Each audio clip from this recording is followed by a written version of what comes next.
அல்லேலூயா. அது ஆம்பளை நல்லாவது இருந்துருப்போம். இந்த பொம்பளால் கெடுத்த கெடுதலை இவ்வளவு சங்கடப்பட வேண்டியதாயிட்டு.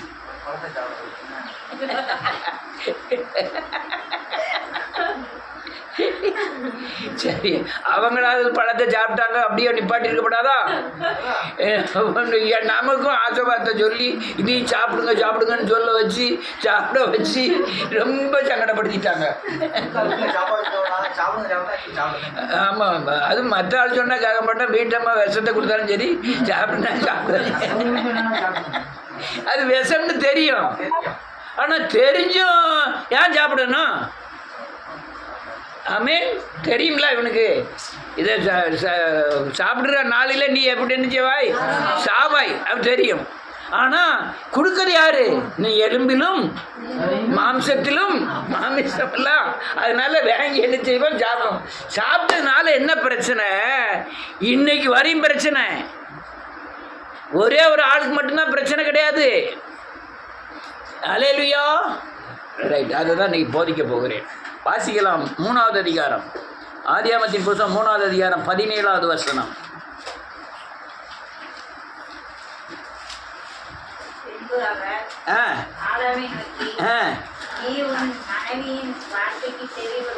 யாருக்கு? மனைவியின் வார்த்தைக்கு செவி கொடுத்து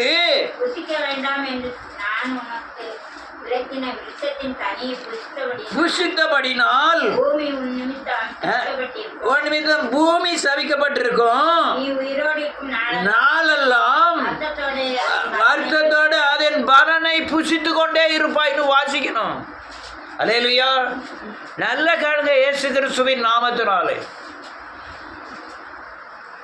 ஏங்க இந்த சட்டை எனக்கு வேண்டாம், இது நல்லா இல்லை, எடுங்கன்னா எடுங்க.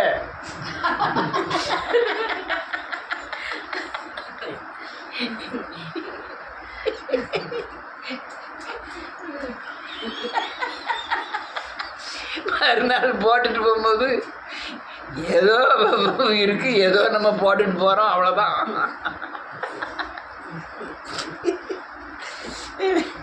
நிறைய காரியங்கள் இப்பவும் நடந்துகிட்டு இருக்கு. இப்பவும் அந்த ஜீவ விருட்சத்தின் வேலை பயங்கரமா நடந்துகிட்டு இருக்கும்.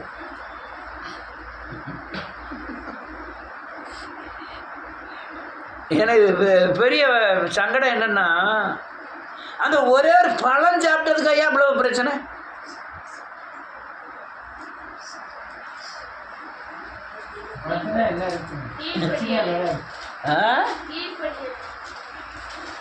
ஆண்டவருக்கு சகலதும் அறிந்திருக்கிறார். அவர் எல்லாத்தையும் என்ன செய்வார்? அறிந்தவர். நமக்கு ஒரு பெரிய மீட்பை உண்டாக்கும்படியாக தான், உங்களை பரிசுத்தமாகும்படியாக தான், உங்களுக்கு டெஸ்ட் வச்சு சுத்தமாக்கும்படியாக தான் அந்த ஜீவ விருட்சத்தின் கனியை அவர் ஏற்படுத்தினார். அது புசிக்கும் நாளிலே சாகவே சாவாய் அப்படின்னு சொன்னார். அல்லேலூயா. அதனால என்ன பிரச்சனைனா, என்ன எழுதியிருக்கு பாருங்க, நான் வாசிக்கிறேன். அல்லேலூயா. பூமி உன்னிமித்தம் என்ன பெற்றிருக்குமா? அமெரிக்கா,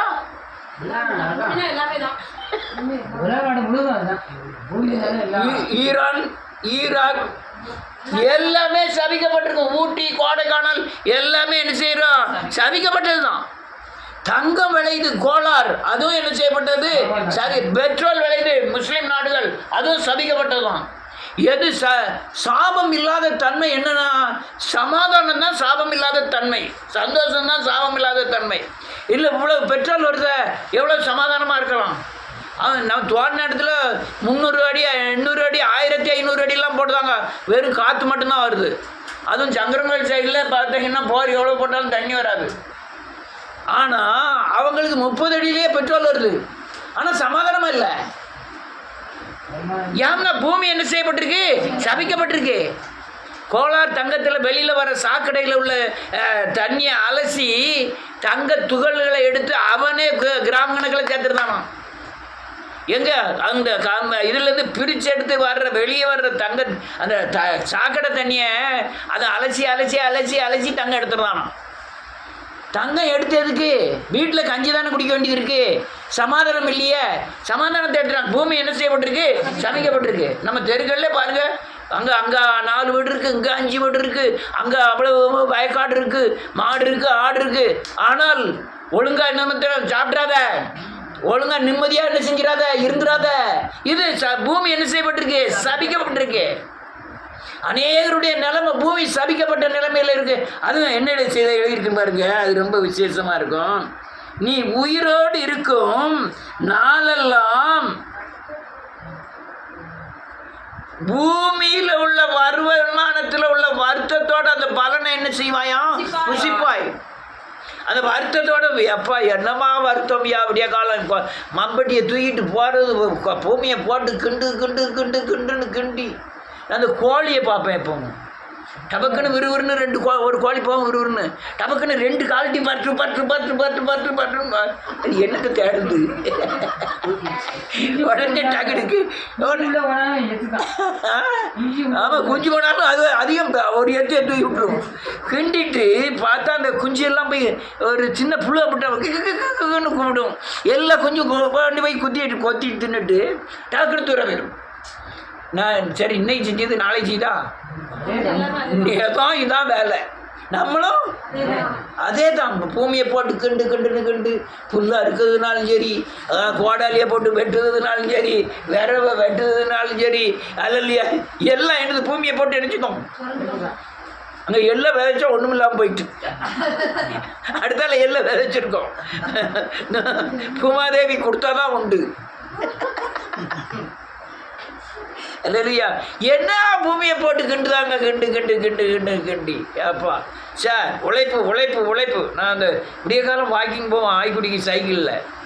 ஒரு ஆள் இருக்கான், அந்த அவனுக்கு செம்பூர்னு நினைக்கிறேன், ஒரு வயசாளி, கண்ணு தெரியாது. விடிய முன்னையே தூக்கு போடி நிறைய கஞ்சியும் கொடுத்து பைக்கில் ஏற்றி அவர் அந்த இடத்துல கொண்டு வந்து விட்டுட்டு போயிடுறோம். அந்த வயக்காட்டில் கொண்டு வந்து மம்பட்டி கையில் விட்டுட்டு நான் விடிய காலம் போயிட்டு ஒரு ரவுண்ட் ஆகிட்டு வீட்டிலாம் வந்துட்டு போகிற ஒரு 3 மணி 4 மணிக்கு அடுத்தால ஒரு தடவை ஆய்க்குடிக்கு போவேன் சைக்கிளில் போவேன். அப்பவும் அந்த மண்ணை போட்டு கிண்டிக்கிட்டு இருக்காரு. என்னத்தை தான் தேடுதாரோ தெரியல. பரப்பை பெட்டா வைக்கா அது பாட்டில் செஞ்சுக்கிட்டே இருக்கா. கண் தெரியாது. கஞ்சை குடிச்சிட்டு அது பாட்டில் வேலை செஞ்சுட்டு கிடக்கு. எத்தனை கிளவிமார்களை பார்த்துருக்கோம், தூத்துக்கிட்டே இருப்பாங்க. நம்ம வீட்டு கிளவிகளும் சில கிளவிகள் பார்த்தா அப்படியே துணியை துவைக்கும், பாத்திரத்தை தேய்க்க, அது மூட வைக்க. ஒரு 8 மணிக்கு போனாலும் அதான் வேலை, 3 மணிக்கு போனாலும் அதான் வேலை பாடு என்ன செய்ய மாட்டேங்குது, முடியவே மாட்டேங்குது. அல்லேலூயா. எவ்வளோ பெரிய சாபம், பயங்கரமான சாபம். அல்லேலூயா, பயங்கரமான சாபம். அது நிறைய பேர் இந்த அதுவும் மாடு வச்சுருக்கவன் மண்ணை வச்சு தான் வாழ முடியும். மாடு இல்லைன்னா மண் இல்லை, மண் இல்லைன்னா மாடு இல்லை. நீ இவ்வளோ வேலி போட போய் மாடுகள் அவ்வளோ இல்லை. வேலி போடலாம் எல்லார் வீட்லேயும் 4 மாடு இருக்க தான் செய்யும். அதுபோல் ஒரு 2 மாடு கட்டுறதுக்கே ஒரு செண்டு வேண்டி இருக்குது. ஒரு செண்டு இப்போ 5-6 லட்சம், 5 லட்சம் 10 லட்சம்னு சொல்லுவோம். 2 செண்டு இடம் வேணும்னா வைக்கோட போச்சு மாடு வைக்கணும்னா 20 லட்சம் போட்டால் தான் முடியும். ஒரு மாடு வேறு 50 ரூபா சொல்கிறான். மேயதுக்கு இடம் இல்லை. எல்லாம் பயங்கரமான சாபத்தின் தன்மைகள் தான். சில ஏரியாலாம் போயின்னா அதில் சங்கரங்கள் சொல்லலாம், கோவப்படக்கூடாது. சங்கரங்கள் சைடு பூராமே மண்ணை பார்த்தீங்கன்னா ஒரு கருப்பு மண்ணாக இருக்குது. கருமண்ணே ஒரு கருப்பு மண்ணாக இருக்குமா? வெறும் கருப்பு மண், களிமண் மாதிரி கருப்பு மண்ணாக இருக்கும். என்ன அதில் தண்ணியே கிடையாது. அதில் ஆட்கள் போட்டு உழைக்கிறத பார்த்தா பயங்கர உழைப்பு கிடந்துச்சு. நானும் உழைச்சவன் தான், இப்போ உழைக்கலை. மண்ணை போட்டு கிண்டி தேடிக்கிட்டே தான் இருந்திருக்கேன். அல்லேலூயா. வேதம் சொல்லுது, அப்படி புசிப்பாய், அதன் பலனை புசிப்பாய். அப்படி புசிக்கும் போது மண்ணில் நீங்கள் உழைச்சாலும் அது உனக்கு முள்ளும் குறுக்கும் முளைப்பிக்கும். எத்தனை மேனி போச்சு? எனக்கு 2 மேனி போச்சு. உனக்கு எத்தனை மேனி போச்சு? 1/2 மேனி போச்சு. உன் பயிர் நல்லாவே இல்லை, ஆனால் உனக்கு எப்படி 2 மேனி போச்சு? இவனோட வாவையா எப்படி மேனி போச்சு, என் வாயா எப்படி மேனி போச்சு. அது முள்ளும் குறுக்கும் முளைப்பிக்கும். அப்போ அதை பற்றி சொல்ல போனால் சொல்லிகிட்டே இருக்க வேண்டிதான். ஆமாம், சிலவன் வயலுக்கே போக மாட்டான், அவன் வயல் நல்லா விளைஞ்சிடும். இவன் வயல்லே கிடப்பான், அவன் வயல் விளையவே செய்யாது, பயங்கர சங்கடப்படுவான். அல்லேலூயா. இப்போ மாதிரி பரவாயில்ல, 3 மாதம் 70 நாள் 60 நாள்லேயே அறுத்துருந்தாங்க நட்டு. முதல்லலாம் 6 மாதம் ஆனைக்காய் சம்பா, காக்கிய சம்பா, சிறுமேனி, பெருமேனி இதெல்லாம் அறுக்கிறதுக்கு 6 மாதம் ஆகும். 6 மாதம் கதிர் எப்படி இருக்குன்னு தெரியுமா? நீங்கள் உள்ளே போய் நின்னீங்கன்னா ஆளே தெரியாது. அந்த உயரம் அறுக்க போனீங்கன்னா கொஞ்சம் கூட விட்டு அறுக்க விட மாட்டான், தரையாட அறுக்க சொல்லுவான். இவ்வளோதான் நம்ம கொண்டே வர முடியும். அல்லேலூயா. மண்ணை போட்டு அவ்வளோ கிண்டி இருக்கு. அல்லேலூயா. அவ்வளோ கிண்டுனாலும் மண் என்ன செய்யுது? முள்ளும் குறுக்கும் தான் முளைப்பிக்கு. அடுத்தால என்ன எழுதிருக்கு? இது எவ்வளோ நாள் விழிச்சு எப்படி செய்ய போகிறோமா தெரியல. நம்ம மண்ணை நம்பியாக வாழ வேண்டியிருக்கு. எப்படி சோறு மூவா வேண்டியிருக்கலாம். மூவா எங்கேருந்து வருது? மண்ணு தான். அடுத்தால 19வது வசனம் என்னது? இந்த மண்ணை இவ்வளோ நாள் நான் சொன்ன மண்ணு அந்த மண்ணு, இது இந்த மண்ணை சொல்கிறேன். இந்த மண்ணு எங்கேருந்து எடுக்கப்பட்டது? எழுதியா பூமியில் இருந்து எடுக்கப்பட்டபடியால் நல்ல பெட்டி செஞ்சு அடக்காராதனைக்கு கொண்டு போகும் வரை பூமிக்கு திரும்ப மட்டும் முகத்தின் வேர்வையால் ஆகாரம் புசிப்பாய். அவன் விடிய காலம் எந்திப்பான், ஒரு பெட்டியை தூக்கிட்டு வருவான், வானத்தை நோக்கி பார்ப்பான், மண்ணாக விழுந்துக்கிட்டு இருந்தது. எந்த வேர்வையும் இல்லை, எந்த இதுவும் இல்லை. போட்ட அங்கே எகிப்தில் போட்ட சட்டையை கலத்தவே இல்லை. அது பழமையாக என்ன செய்யலையாம், போகலை. போட்ட செருப்பு தேயலை. அது ஆளு வளருது, செருப்பும் சட்டையும் வளர்ந்துக்கிட்டே போகுது. ஆனால் இங்கே விடிய காலம் கிடந்து போட்டு மண்ணை போட்டு கிண்டதுக்கு தான் போகிறோம். நீ மண்ணா இருக்கிறாய், மண்ணுக்கு திரும்ப மட்டும் வேர்வையினால் நீ புசிப்பாய். 10 லட்சம் ரூபாய் போதுமா? 1 கோடி, 2 கோடி, 5 கோடி எவ்வளவு கொடுத்தாலும் என்ன செய்யாது? காணாதே. ஏன்? சாபம். சாபம். இதுதான் சாபம், இதுதான் சாபம். போதும் என்ற மனதோடு கூடிய தேவ பக்தியே மிகுந்த ஆதாயம். விசுவாசமே உலகத்தை ஜெயிக்கிற ஜெயம். தேவனால் பிறப்பதெல்லாம் உலகத்தை ஜெயிக்கும். ஆனால் நம்ம ஜெயிக்க நினைப்பது என்னது? மண்ணை கிண்டி மண்ணுக்கு போகும் தண்ணி வேர்வை சிந்தி அது அல்லையா சாணி அள்ளிட்டு கையை கழுவாம கஞ்சி பானையில் உள்ள விட்டு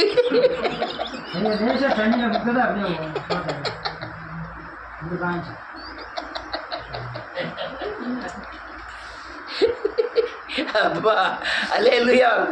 வேர்வை வேர்வை பயங்கர வேர்வை. ஆனால் அவங்களுக்கு வியாதி இல்லை.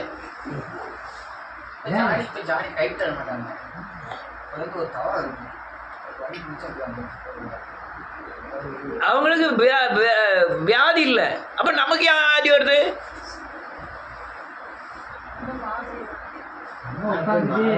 வேதத்தில் என்ன எழுதிருக்கு? அக்கிரமத்தின் நிமித்தம் அக்கிரமங்களை மன்னித்து. அப்ப அக்கிரமம் செய்யும் போது நமக்கு என்ன வருது? பாவத்தின் நிமித்தம் நமக்கு என்ன வருது? நோய் வருது. இந்த சாபத்தின் நிமித்தம் தான் நமக்கு என்ன வருது? நோய் வருது. அல்லேலூயா. இயேசுநாதருடைய தொடுதலின் மூலம், அல்லேலூயா, இயேசுவின் வார்த்தையின் மூலம் நம்முடைய வியாதிகள் குணமாகிறது. அல்லேலூயா. ரைட் போட்டோம். பூமியில் இருந்து எடுக்கப்பட்டபடியால் நீ பூமிக்கு திரும்ப மட்டும் உன் முகத்தின் வேர்வையால் ஆகாரம் புசிப்பாய். நீ மண்ணாய் இருக்கிறாய். எங்க போவ? மண்ணுக்கு தான் திரும்புவாய் அப்படின்னு ஒரு பயங்கரமான சாபத்தை விட்டுட்டார். யாருக்கு? ஆம்பளையா இருந்தவனுக்கு பூரா பேருக்கும் உள்ள சாபம். பெண்களுக்கு சாபம் வேற. நீ வேதனையோடு என்ன செய்வாய்? பிள்ளை பெறுவாய். செத்துதான் நீ திரும்பி வரணும். ஆனால் இவன் நித்திய சாவு, நித்திய வேர்வை, நித்திய உழைப்பு, நித்திய முள்ளும் குறுக்கும் என்ன செய்யும்? மலைக்கும். நீ 500 இல்லை, 1000 இல்லை, 2000 சம்பாத்தியம் பண்ண வருவேன். ஆனால் உனக்கு காணாதுங்க. அங்கே அது முள்ளும் குறுக்கும் என்ன செய்யும்? முளைப்பிக்கும். நீ 2000 ரூபா வந்தாலும் உனக்கு போதும் இல்லை. இருக்க காரணம் என்ன தெரியுமா? அது முள்ளும் குறுக்கும் முளைப்பிக்கும். வருமானத்தை அது போதும்னு சொல்லாத அளவுக்கு அது முள்ளும் குறுக்கும் முளைப்பிக்கு. அல்லேலூயா. பயங்கரமான சாபம். அநேகருடைய சாபத்தின் தன்மைகள்லாம் ரொம்ப கொடுமையானது. அவர் பரவாஸ் பிரதர் இருக்கும்போது சொன்னார், என் ஃப்ரெண்டு அல்லேலூயா வண்டியில் ஏறினான்னா 1 மாதத்துக்கு கீழே இறங்கவே மாட்டான். அவ்வளோ கடன்கள், வண்டியிலே படுத்துக்கிட்டு, வண்டியிலேயே சாப்பிடுறது, வண்டியிலே இருக்க வேண்டியது, ஓவர் டைம் போயிட்டு அங்கேருந்து அங்கே பெங்களூர் போயிட்டு வரணும்னா 12 மணி நேரம் ஆகும். அது வேறு இவர் இந்த டியூட்டி போடுறவனுக்கு 200 வேறு கொடுக்கணும். கொடுத்தா தான் உங்களுக்கு பெங்களூர் வண்டி கிடைக்கும். பெங்களூர் வண்டி கிடச்சின்னா பார்சல் வரும், பார்சலில் துட்டு கிடைக்கும். அதுவாண்டி ராவும் பகலும் வண்டியில் சாப்பிட்டு எங்கனையா கடைகளில் சாப்பிட்டுட்டு அது என்னையா வாழ்க்கை? நீங்கள் டாக்டர் நினைக்கிறீங்களோ? அந்த இவ்வளோ தான் ரூம்பு, அதில் என்ன தான் ஏசி வச்சுருக்கட்டுமே, ஒரு டேபிள். இப்படி காலம் 9 மணிக்கு போய் உட்காருது, 1 மணி வரையும் உள்ளே தான் கிடக்கணும். 1 மணிக்கு வெளியே வந்துட்டு சாயங்காலம் ஒரு 6 மணிக்கு போனால் டபக்குன்னு உள்ளே முடிச்சு அடைச்சிருவாங்க. உள்ளே அது வார்டில் உள்ள கிடந்துக்கிட்டே வெளியே என்ன நடக்குன்னே தெரியாது. எத்தனை நாளைக்கு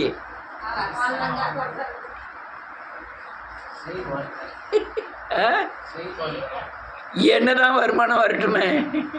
அவர் கார்த்திகை இருக்கும்போது தான் சொன்னேன், பொய் சொல்லுவதற்காகவே கவர்மெண்ட்லேருந்து சர்டிஃபிகேட் கொடுத்துருக்கோம். நான் இவரை சொல்லலை.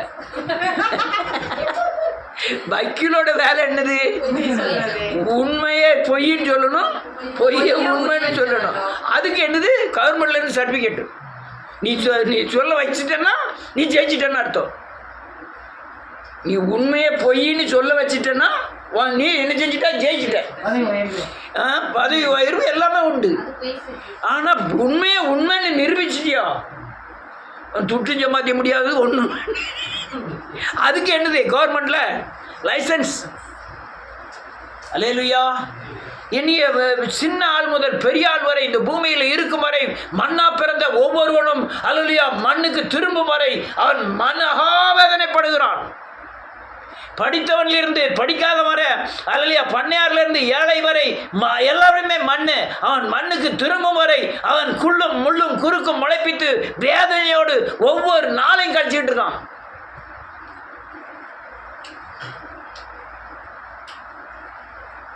யாரோ ஏதோ ஒரு வீடியோவில் தான் பார்த்தேன். டாக்டர்கிட்ட போய் கேட்காம இருந்தேன், ஐயா ரொம்ப நாள் வாழணும், அதுக்கு ஏதாவது மருந்து இருந்தால் கொடுங்க. டாக்டர் சொல்றாரு, கல்யாணம் முடிச்சுக்க. அப்படி கல்யாணம் முடிச்சா கொஞ்ச நாள் வாழ்றதே ரொம்ப நாள் வாழ்ற மாதிரி தெரியும்.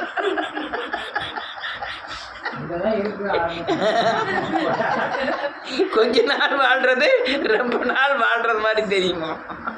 அல்லேலூயா. மண்ணு ரைட்டு வேகமாக முடிக்கிறேன்.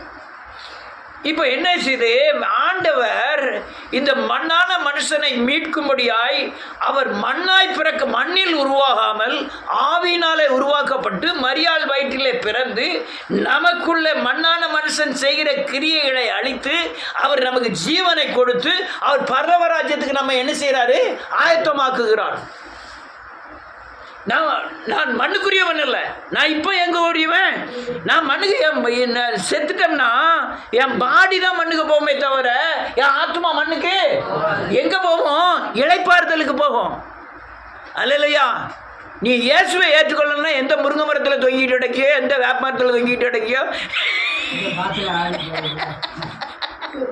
இயேசுவை ஏற்றுக்கொண்டான்னா எங்கே போகலாம்?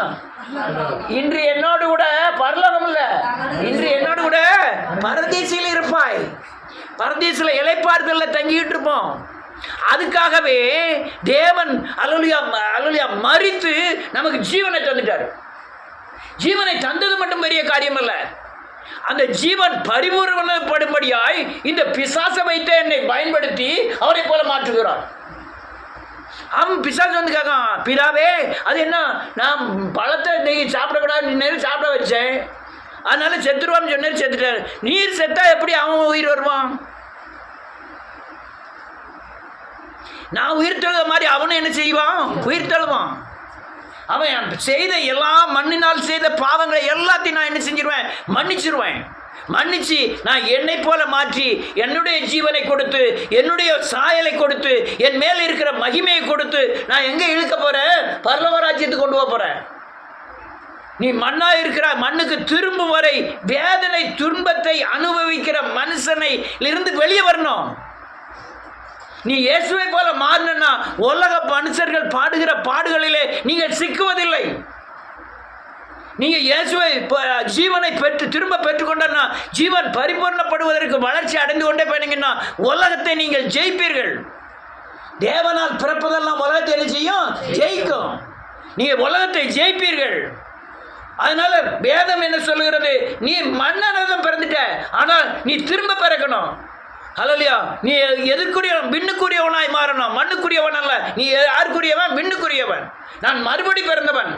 நான் முதல்ல பிறந்தது பிசாசின் சாயலில் பிறந்தேன். இப்போ பிறந்திருக்குது இயேசுவின் சாயலில் பிறந்திருக்கிறேன். ஹல்லேலூயா. அதுக்கு ஒரு 3 நாள் ஆகும். ஆமென். மரிக்கணும், அடக்கம் பண்ணப்படணும், அதுக்கடுத்தால என்ன செய்யணும், உயிர்ப்பிக்கப்படணும், திரும்ப உயிர் பெறணும். அந்த உயிர் ஆத்மாவில் ஜீவன் பெறணும். அந்த ஜீவனுக்கு கிறிஸ்து இருப்பார். கிறிஸ்து இயேசுவை போல அவங்களை மாற்றுவார். மாற்றிக்கிட்டு இருக்கும்போது நான் விண்ணுக்குரியவனாய் மாறிக்கிட்டே இருப்பேன். இந்த உலகத்தின் காரியங்கள் எதுவுமே என்னை தொடாது. நான் எத்தனை பேரை பார்த்துருக்கேன் கிறிஸ்துவர்களை. இப்போ அதான் நான் ஜபங்கள் பாடல்கள் ஆவியில் நிரம்பதை கண்டாலே எனக்கு இன்னும் வரும்.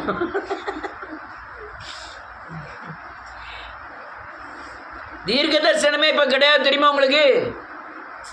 தீர்க்க தரிசனம் கிடையாது. இப்போ தீர்க்க தரிசனம் பழைய ஏற்பாடெல்லாம் முடிஞ்சு போச்சு. புதிய ஏற்பாடு தீர்க்க தரிசன புத்தகம் அல்ல, பழைய ஏற்பாடு தீர்க்க தரிசன புத்தகம். புதிய ஏற்பாடு தீர்க்க தரிசனம் நிறைவேறுதலின் புத்தகம். அவர் நிறைவேறிட்டார். இப்போ எது தீர்க்க தரிசனம்னா, இயேசு பேசின எல்லா வார்த்தைகளும் என்னது, தீர்க்க தரிசனம். அது நிறைவேறும். அல்லேலூயா. அதனால நான் என்ன சொல்ல, வாசிப்போம், நான் ரொம்ப பேசக்கூடாது. 1 பேதுருவின் புத்தகம் 1வது அதிகாரம்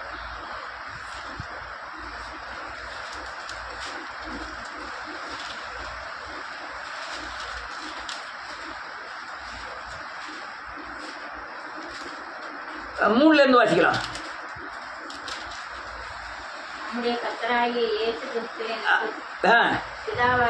தேவனுக்கு ஸ்தோத்திரம் உண்டாவதாக.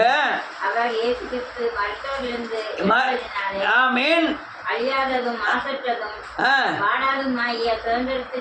ஏதுவாக நம்பிக்கை உண்டாகும்படி மிகுந்த இரக்கத்தின்படி நம்மை மறுபடியும் ஆமென். அவர் மரித்து உயிர் தெழுந்ததுனால என்னை மறுபடியும் என்ன செஞ்சிட்டாரா, ஜெனிப்பித்தார்னு அர்த்தம். என்ன தமிழ் தான், ஜெனிப்பித்தார். பெரம்போடு வர வேண்டுமா?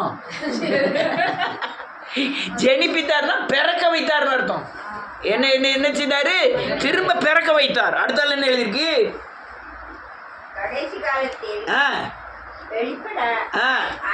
ஆயத்தமாக்கப்பட்டிருக்கிற ரட்சிப்புக்கு ஏதுவாக ஆமென் தேவனுடைய பலத்தினாலே காக்கப்பட்டிருக்கிறார். ஆமென். அந்த சுதந்திரம் பரலோகத்தில் வைக்கப்பட்டிருக்கிறது. ஆமென். இந்த ரட்சிப்புக்கு ஏதுவான சுதந்திரம்லாம் எங்க வைக்கப்பட்டிருக்கு, பரலோகத்தில் வைக்கப்பட்டிருக்கு. நீ பூமியில் எதை கட்டுவிய, பரலோகத்தில் என்ன செய்யப்பட்டிருக்கும், கட்டப்பட்டிருக்கும். பூமியில் எதை கட்டவிழ்கிற, பரலோகத்தில் என்ன செய்யப்படும், அவிழ்க்கப்படும். நான் இந்த பூமிக்குரியவன் அல்ல, நான் பிசாசுக்குரியவன் அல்ல, பிசாசுக்கு பிறந்தவன் அல்ல. இந்த சாபத்தின் தலைமுறை சாபத்தில் தான் பிறந்தேன். ஆனால் தலைமுறை சாபங்களை சிலுவையில் சுமந்து இயேசு கிறிஸ்துக்குள்ள மறுபடியும் என்ன செஞ்சிட்டேன், பிறந்துட்டேன். நான் மண்ணானவன், மண்ணுக்கு திரும்புவேன். ஆனால் நான் மண்ணுக்கு திரும்புறதுனால என் சரீரம் தான் சாக வச்சாரு, என் ஆத்மா என்ன செய்யாது, சாகாது. நீ முஸ்லீம்களெல்லாம் போய் பாருங்க, செத்த மரணம் தான் அங்கே மாட்டுக்கறி கொதிக்கும்.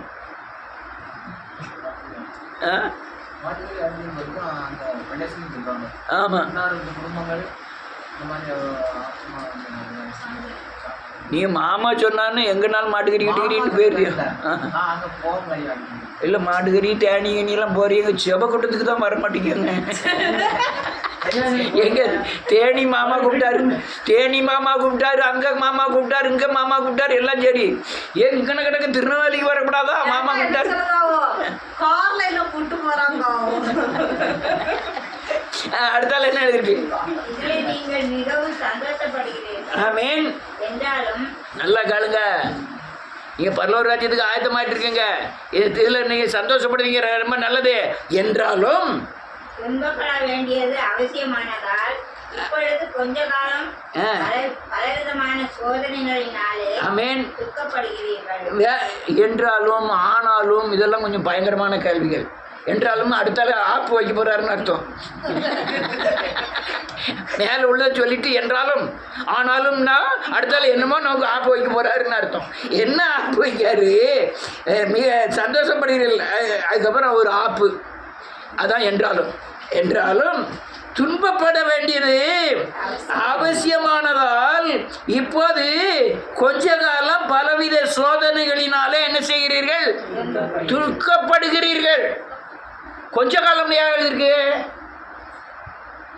ஐயா.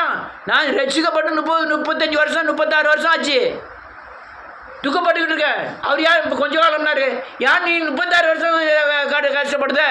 6 வருஷம் 2 வருஷத்துலேயே சரியாக வண்டி தானே.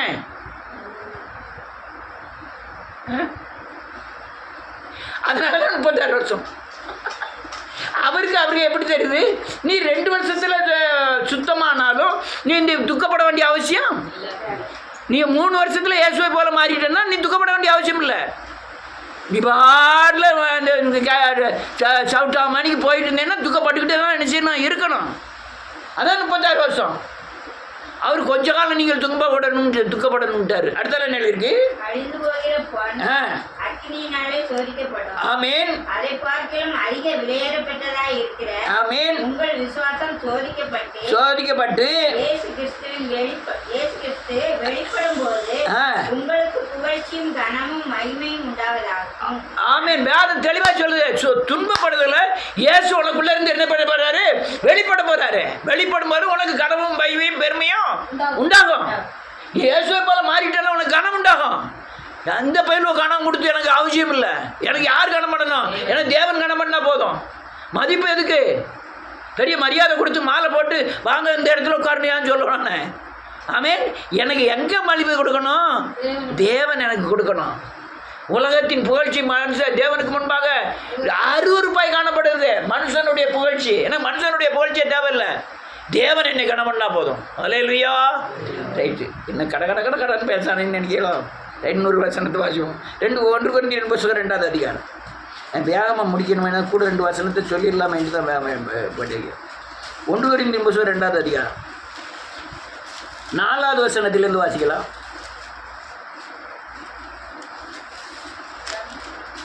ரெண்டாவது 228வது பக்கம். உங்கள் விசுவாசம் மனுஷனுடைய ஞானத்தில் இல்லை, தேவனுடைய பலத்தினால் நிற்கும்படிக்கு என் பேச்சும் என் பிரசங்கமும் ஞானத்திற்குரிய நயவசனமுள்ளதாயிராமல் ஆவினாலும் பலத்தினாலும் உறுதிப்பட்டதா இருந்தது. நான் இப்படி பேசுறதுனால அங்கே நான் செப்பரேட்டாக 19:10 தான் வருது. மனுஷனுடைய ஞானத்தில் இல்லாமல் நான் பரலோகம், நீ சாகணும், மறுபிறப்பு அடையணும், எவன் கேட்கும், எவன் பேசும்? ஏன்னா என்ன சொல்லுது? அல்லையா, உன் விசுவாசம் மனுஷனுடைய ஞானத்தில் அல்ல, தேவனுடைய பலத்தில் இருக்கும்படி என் பேச்சும் என் பிரசங்கமும் மனுஷ ஞானத்துக்குரியதாய் இராமல் நயவசனம் உள்ளதாய் இராமல் ஆவியினாலும் பலத்தினாலும் உறுதி பண்ணப்பட்டிருக்கிறது. அப்படி இருந்தும் தேறினவர்களுக்குள்ளே ஞானத்தை பேசுகிறோம், இப்பிரபஞ்சத்தின் ஞானத்தை அல்ல, அழிந்து போகிறவர்களாகிய இப்பிரபஞ்சத்தின் பிரபுக்களுடைய ஞானத்தையும் அல்ல. அப்படி நான் சொல்றேன், செல்லுதா கில்லுதா, இது உலக ஞானம். அவருடைய ஞானத்தை நான் சொல்லலை, அவருடைய தன்மையில் பிசாசு எப்படி அவனை வஞ்சித்தாங்கிறது தான் சொன்னேன். ஹல்லேலூயா. ஞானத்தை கொஞ்சம் சொன்னேன். அவன் நல்ல வீரமணியை சுட்டுக்கொண்டான், வீரப்பனை சுட்டுக்கொண்டான்லாம் சொன்னேன். ஆனால் முக்கிய காரியம் என்ன? அவளை பலம் இருந்தும் பிசாசு அவளை வஞ்சிக்கிறாங்கிறதான் சொல்ல வந்தேன். மனுஷனுடைய ஞானத்தினால அல்ல, தேவ ஆவியின் பலத்தினால நிற்கணும். ஆமென். அப்பந்தான் நீங்க மண்ணுக்குரியவர்கள், எதுக்கு விண்ணுக்குரியவர்கள். அடுத்தால என்ன இருக்கு? உலக தோற்றத்துக்கு முன்னே ஆ. தேவன் தம்முடைய மகிமைக்காக ஏற்படுத்தினதும் மறைக்கப்பட்டதுமா இருந்த ரகசியமான தேவ ஞானத்தையே பேசுகிறோம். வேதம் தெளிவா சொல்லுது, உலக தோற்றத்திற்கு முன்னே மறைக்கப்பட்டதும் அல்லையா ரகசியமான தேவ ஞானத்தை பேசுகிறோம். இந்த பிரபஞ்சத்துக்கு உள்ள பிரபுக்கள் ஒருவனும் அறியவில்லை. அறிந்தார்களானால் மகிமையின் கர்த்தரை அவர்கள் சிலுவையில் அறைய மாட்டார்களே. எழுதியிருக்கிறபடி தன்மில் அன்பு கூறுகிறவர்களுக்கு ஆயத்தமானவைகளை கண் காணவும் இல்லை, காதால் கேட்கவும் இல்லை, மனுஷருடைய இருதயத்திலே தோன்றும். இந்த ஒரு வசனத்தை பத்திரம் பிடிச்சி விடுவாங்க. மண்ணுக்குரியவராக இருந்தால் இது வசனத்தை பிடிச்சி என்ன பிரயோஜனம் இருக்கு? அல்லையா? நீங்க விண்ணுக்குரியவரா மாறணும். அல்லையா? அற்பமாய் விதைக்கப்பட்டு புகழ்ச்சியா இருந்திருப்பீர்கள். நீங்க பழைய மனுஷன் சாகணும், புதிய மனுஷனாகிய கிறிஸ்துவை தரித்து கொள்ளணும். நீங்க மின்னுக்குரியவர்கள், இந்த மண்ணுக்குரியவர்கள் அல்ல. அல்லேலூயா. மண்ணுக்குரியவராக இருந்தால் அங்கே ஆதியாகமத்தில் எழுதப்பட்ட அந்த சாபத்தை சுமக்கணும். விண்ணுக்குரியவராக இருந்தால் அந்த சாபத்தை சுமக்க வேண்டிய அவசியம் இல்லை. அந்த ஆதியாகமம் 3வது அதிகாரம் 17வது வசனத்துக்கு அப்புறம் ஆதாமுக்கு சொன்ன சாபத்தை பூரா இந்த உலகத்தின் ஜனங்கள் அநேகர் சுமக்கிறாங்க. கிறிஸ்துவர்களே நிறைய பேர் சுமக்கிறாங்க. ஆனால் அதிலிருந்து விடுதலை அடையலை. அந்த சாபத்தின் தன்மையிலிருந்து விடுதலை அடையலை. இன்னும் மண்ணை கிண்டிக்கிட்டு தான், இன்னும் ரூபாயை பிடிச்சிக்கிட்டு தான், இன்னும் பெருமையை தேடிக்கிட்டு தான், இன்னும் புகழ்ச்சியை தேடிக்கிட்டு தான், இன்னும் துக்கத்தோடு தான், இன்னும் சஞ்சலத்தோடு தான் இந்த பூமியில் வாழ்ந்தாங்க.